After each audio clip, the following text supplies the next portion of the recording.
Tanggal 30 Januari tahun 1945, Yesus sekali lagi sedang mengajar para muridnya, yang ia bawa ke bawah naungan sebuah pohon walnut raksasa, yang terletak di atas kebun Maria, yang bagiannya dinaungi oleh dahan-dahan pohonnya yang menjorok. Hari berangin dan suatu badai akan segera datang, itulah mungkin sebabnya mengapa Yesus tidak pergi terlalu jauh dari rumahnya.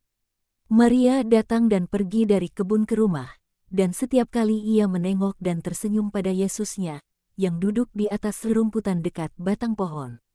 Dengan dikelilingi oleh para muridnya, Yesus berkata, "Aku katakan kepada kalian kemarin bahwa pengajaran hari ini adalah mengenai apa yang terjadi kemarin akibat suatu perkataan yang ceroboh. Dan inilah pelajarannya, kalian harus menganggap sebagai pasti, dan itu haruslah menjadi kaidah kalian ketika bertindak, bahwa tak suatu pun dari apa yang tersembunyi akan tetap tersembunyi untuk selamanya. Entah Allah yang peduli untuk menyatakan karya dari salah seorang anaknya melalui sarana mukjizatnya, atau melalui sarana perkataan dari orang-orang benar yang mengakui jasa-jasa seorang saudara, atau adalah setan yang, melalui mulut seorang yang ceroboh, aku tidak akan berkata lebih jauh, menyingkapkan apa yang oleh orang-orang baik lebih suka untuk tidak dikatakan suatu pun mengenainya, agar supaya tidak memprovokasi situasi yang tanpa kasih, atau setan menyimpangkan kebenaran guna menciptakan kekacauan dalam benak orang.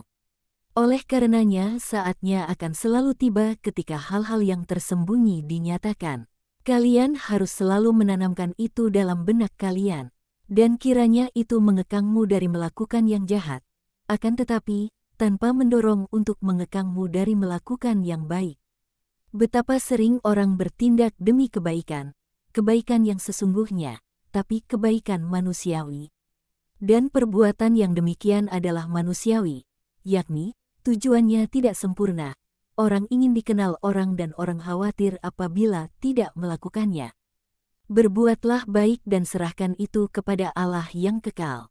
Ia tahu bagaimana membuatnya diketahui juga oleh manusia, jika itu untuk kebaikan dirimu sendiri.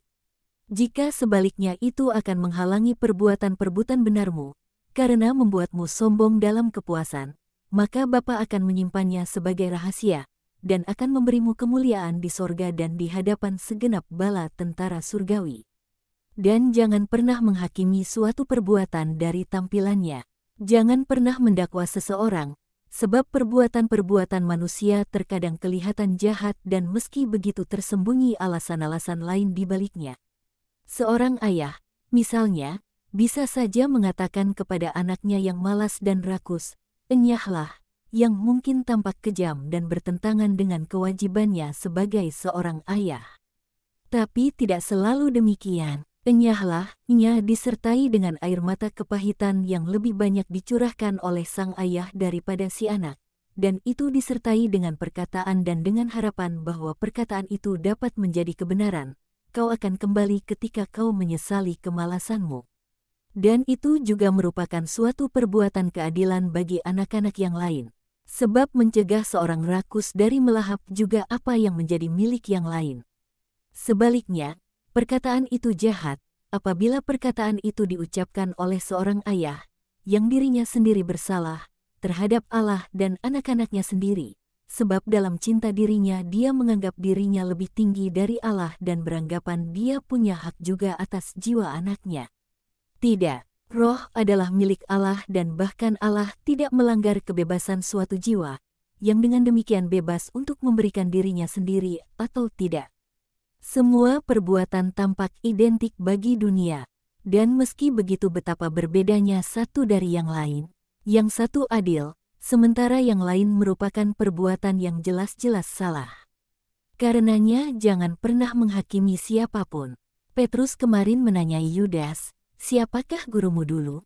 Jangan pernah dia bertanya seperti itu lagi. Jangan seorang pun mendakwa yang lain dari apa yang dia lihat dalam diri orang lain. Para guru memiliki perkataan yang sama bagi semua muridnya. Jadi, jika demikian, bagaimana dapat yang 10 menjadi orang benar sementara yang 10 jahat?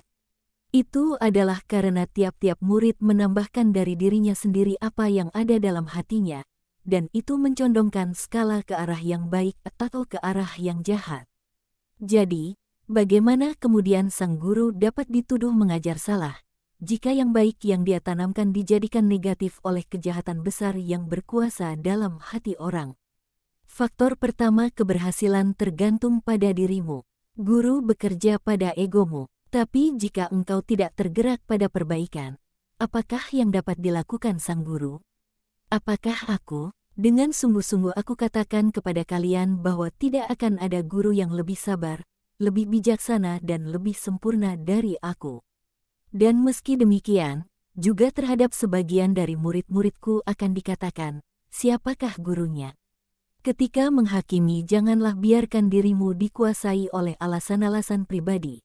Kemarin Yudas, yang mencintai daerahnya lebih dari apa yang adil, beranggapan bahwa aku tidak adil terhadapnya.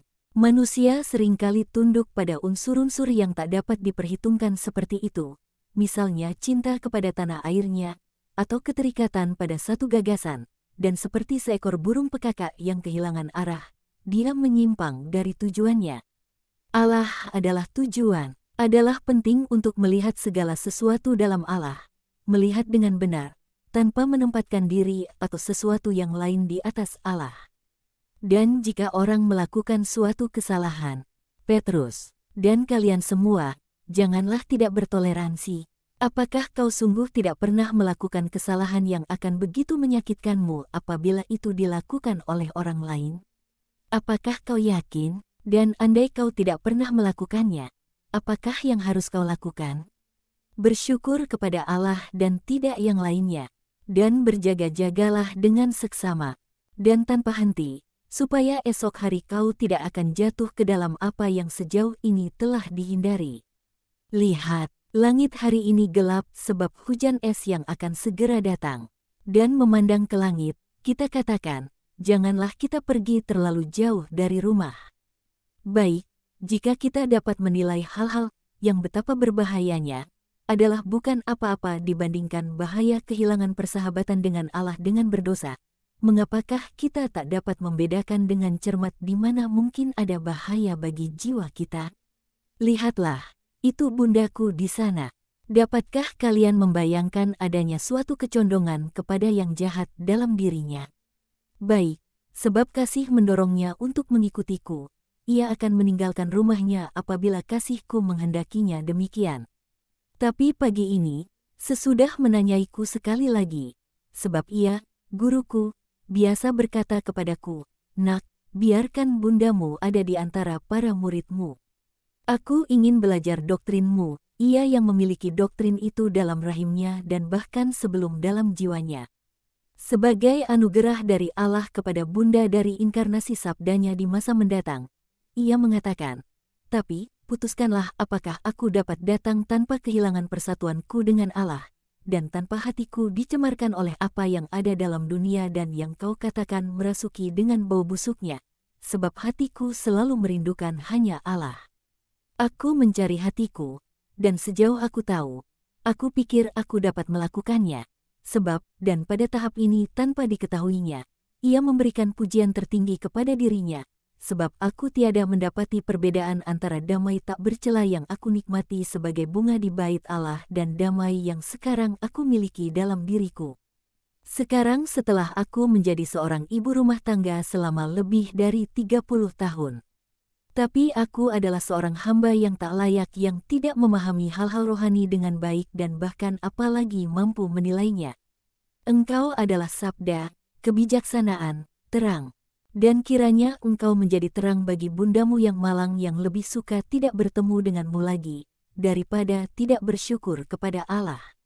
Dan aku harus mengatakan kepadanya, sementara hatiku gemetar oleh kekaguman, "Bunda, aku katakan kepadamu, bukan engkau yang akan dicemarkan oleh dunia, melainkan dunia yang akan dimurnikan oleh engkau."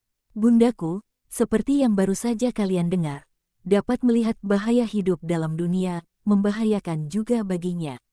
Dan kalian, manusia, tidakkah seharusnya kalian melihatnya? Oh, setan sungguh sedang berbaring dalam penantian, dan hanya mereka yang waspada yang akan menang. Dan yang lainnya, Kalian menanyakan yang lainnya. Untuk yang lainnya akan terjadi seperti yang ada tertulis. Apa yang tertulis, Guru? Dan Kain menyerang Habel dan membunuh dia.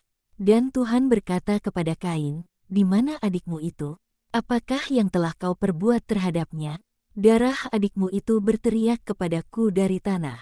Sekarang kau akan menjadi terkutuk di tanah yang telah mencicipi darah manusia dari tangan-tangan seorang saudara yang telah membuka pembuluh-pembuluh darah saudaranya, dan bahwa dahaga mengerikan tanah akan darah manusia tidak akan pernah berhenti. Dan tanah, yang telah diracuni oleh darah itu, akan lebih mandul dari seorang perempuan yang layu karena usia. Dan kau akan menjadi seorang pelarian yang mencari damai dan roti. Dan kau tidak akan menemukannya. Karena sesalmu yang mendalam, kau akan melihat darah di setiap bunga dan setiap helai rumput, di semua air dan makanan. Langit akan tampak bagai darah bagimu dan samudera bagai darah, dan dari langit, dari tanah dan dari samudera 3 suara akan menghampirimu. Suara Allah, suara dari yang tak berdosa. Suara iblis. Dan kau akan membunuh dirimu sendiri demi tidak mendengarnya. Kitab Kejadian tidak mengatakan seperti itu, kata Petrus. Tidak, kitab Kejadian tidak, tapi aku, dan aku tidak salah. Dan aku berkata begitu untuk para Kain yang baru dari para Habel yang baru. Sebab mereka yang tidak menjaga dirinya sendiri dan musuh, akan menjadi satu dengannya. Tapi tak seorang pun dari kita yang akan seperti itu. Betul begitu, Guru. Yohanes, apabila tabir bait Allah terbelah, suatu kebenaran agung akan dituliskan dengan cemerlang di segenap penjuru Zion. Yang mana, Tuhanku, bahwa anak-anak kegelapan dengan sia-sia berhubungan dengan terang. Ingatlah itu, Yohanes. Akankah aku menjadi anak kegelapan, Guru?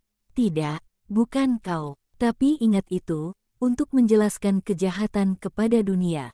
Kejahatan yang mana, Tuhan? Kejahatan Kain? Bukan, itu adalah perpaduan nada pertama dari madah setan. Yang aku maksud adalah kejahatan sempurna. Kejahatan yang tak terpahami, yang, untuk memahaminya, adalah perlu untuk melihatnya melalui matahari kasih ilahi dan melalui benak setan. Sebab hanya kasih sempurna dan kedengkian sempurna, hanya kebaikan tak terhingga dan kejahatan tak terhingga dapat menjelaskan tawaran yang demikian dan dosa yang demikian.